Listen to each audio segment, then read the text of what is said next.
Professeur Damien Lejard, bonjour. J'ai le plaisir de vous recevoir ici à la suite de la présentation d'une étude qu'on peut considérer comme une étude maîtresse de ce congrès. Et avant toute chose, avant d'en parler, de vous laisser la parole, je vais vous demander de vous présenter.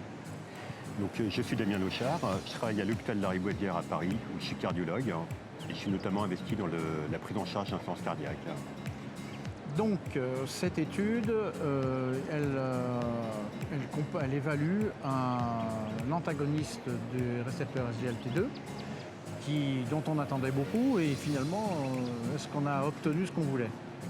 Alors oui, c'est donc un inhibiteur des SGLT2 qui sont des antidiabétiques. Je tiens à rappeler, c'est des médicaments classe qui est développé pour le diabète, pas pour l'insuffisance cardiaque. Et on pourra peut-être y revenir après, mais toujours est-il qu'elle a été étudiée là, dans l'insuffisance cardiaque, à F réduite. Donc il y a plusieurs essais en cours, et là on a eu le résultat du premier essai avec la dapagliflozine, l'étude DAPA-HF, qui a donc évalué la dapagliflozine, cet inhibiteur de SGLT2, dans l'insuffisance cardiaque à FEVG réduite, chronique, avec un essai clinique comme tous les autres essais cliniques dans ce type de pathologie, FE de moins de 40%, à peu près 5000 patients, NYHA2, un peu 3, un BNP augmenté, voilà, c'était tout.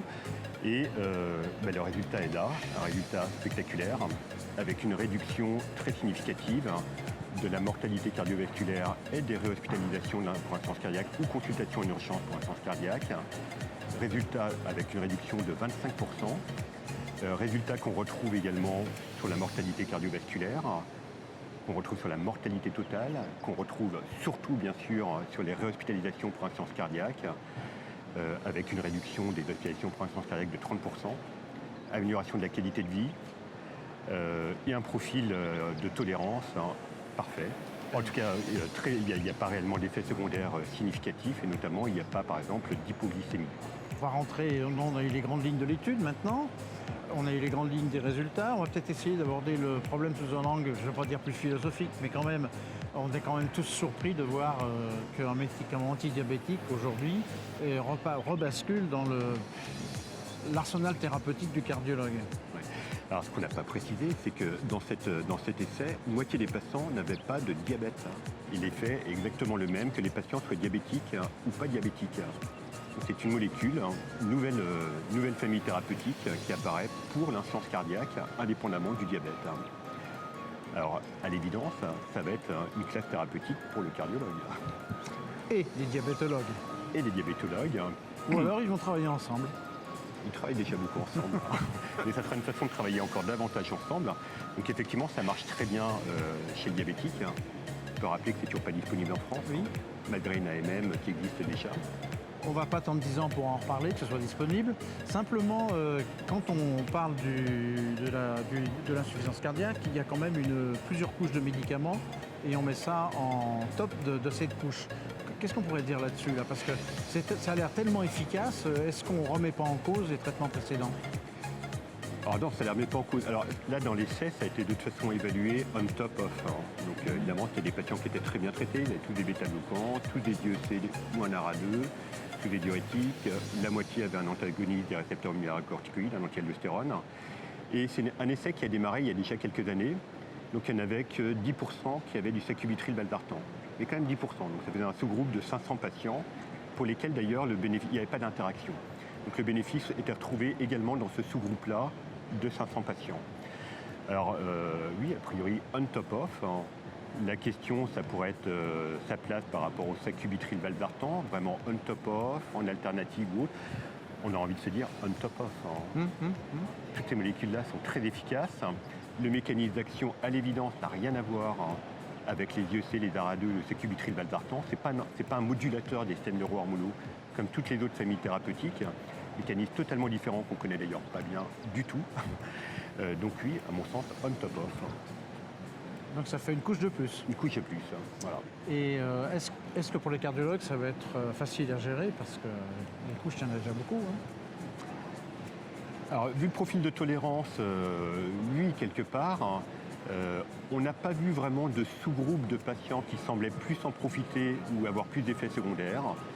Les bénéfices semblent être très homogènes, quel que soit le type de patient. On peut rappeler que dans les essais chez le diabétique, ça semblait prévenir la survenue d'instance cardiaque, ou en tout cas prévenir l'aggravation précoce de l'instance cardiaque. Donc on a envie de se dire même que ça couvre bien tout le spectre d'instance cardiaque à FEVG réduite. Alors ça va poser problème parce que ça fait beaucoup de médicaments. Donc c'est surtout pour le patient que ça va être compliqué. Pour le prescripteur, ça va faire une ligne de plus. Ça va être compliqué pour le patient et pour les autorités de santé qui vont devoir gérer cette histoire-là et son remboursement. Et on connaît les difficultés qu'on a eues à montrer l'efficacité de la réduction de la glycémie pour améliorer le pronostic cardiovasculaire. On n'est pas encore au top. Et est-ce que finalement la question est close aujourd'hui avec cet essai, ou est-ce que la durée de l'essai ne permet pas encore de sortir l'efficacité chez les diabétiques supérieure aux non-diabétiques, ou je ne sais pas? Alors c'est vrai, la durée de l'essai c'était 2 ans. Le diabète c'est une maladie qui dure très longtemps. Donc c'est peut-être un peu tôt, mais c'est peut-être encore un tout petit peu tôt pour répondre spécifiquement à cette question. En tout cas, il n'y avait vraiment pas d'intérêt. On retrouvait exactement le même type de courbe de survie, même nombre d'événements que les patients aient ou pas un diabète sur la durée de suivi de 2 ans. Donc on peut imaginer que vraiment là, c'est une classe thérapeutique qui agit indépendamment de l'équilibre glycémique pur. Alors d'ailleurs, ça c'est un point qui est quand même très intriguant. Comment ça marche? On sait que ça marche. Mais pour l'instant, on ne sait pas. Et c'est ça, quelque part, c'est ça qui est formidable. Il va y avoir beaucoup de choses à faire. Il n'y a pas le sodium qui part en même temps que le sucre, c'est ce qu'on a dit quand même. Oui, donc c'est un effet glycosurique. C'est comme ça que ça fait baisser la glycémie. Et c'est comme c'est SGLT2, donc c'est un cotransporteur du sodium et du sucre. Donc ça fait pisser du sodium avec le sucre. Donc c'est un effet diurétique. Mais a priori, les diurétiques n'améliorent pas la survie de façon significative. Enfin, on peut en douter. Donc probablement qu'il y a d'autres mécanismes d'action. On sait qu'il y a d'autres mécanismes d'action. Ça passe notamment par le métabolisme énergétique, par le transporteur des protons également, au niveau des vaisseaux, au niveau des cellules, qui peut sûrement avoir un bénéfice.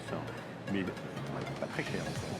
Ça veut dire qu'il y a encore de la place pour la recherche fondamentale. Et du côté de la recherche clinique, est-ce qu'on a des perspectives maintenant? Est-ce que vous attendez d'autres études en cours, des résultats qui éclaireraient un peu votre lanterne sur cet effet entre guillemets magique? Effet classe ou pas. Donc on attend les résultats. Donc ça c'est l'apagliflozine. Il y aura l'empagliflozine avec l'essai Emperor qui va venir assez vite, en sachant que c'est des molécules assez proches. Dans les limiteurs de SGLT2, il y a des limiteurs spécifiques de SGLT2 et des limiteurs non spécifiques. Peut-être qu'il y a des différences quand même entre les deux. Donc, problème de l'effet classe. Est-ce que ça marche dans la FE préservée? On a été un peu déçus avec Paragon. En gros, avec les modulateurs des systèmes hormonaux. Là, à l'évidence, ce n'est pas un modulateur des systèmes hormonaux, c'est un autre mécanisme d'action. Donc ça sera très intéressant. Il y a déjà les essais qui sont en cours dans l'instance cardiaque à FE préservée. Et on sait que le diabète et l'instance cardiaque à FE préservée, les liens sont extrêmement étroits. Donc ça va être très attendu également.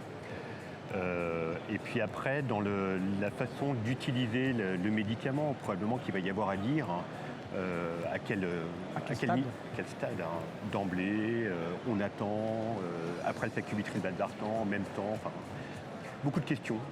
Bon, tant mieux, beaucoup d'essais cliniques en perspective, beaucoup d'occasions de se revoir et d'assimiler petit à petit tous les mécanismes, les rouages de l'effet bénéfique de cette drogue. Merci beaucoup, professeur Lejard. Merci.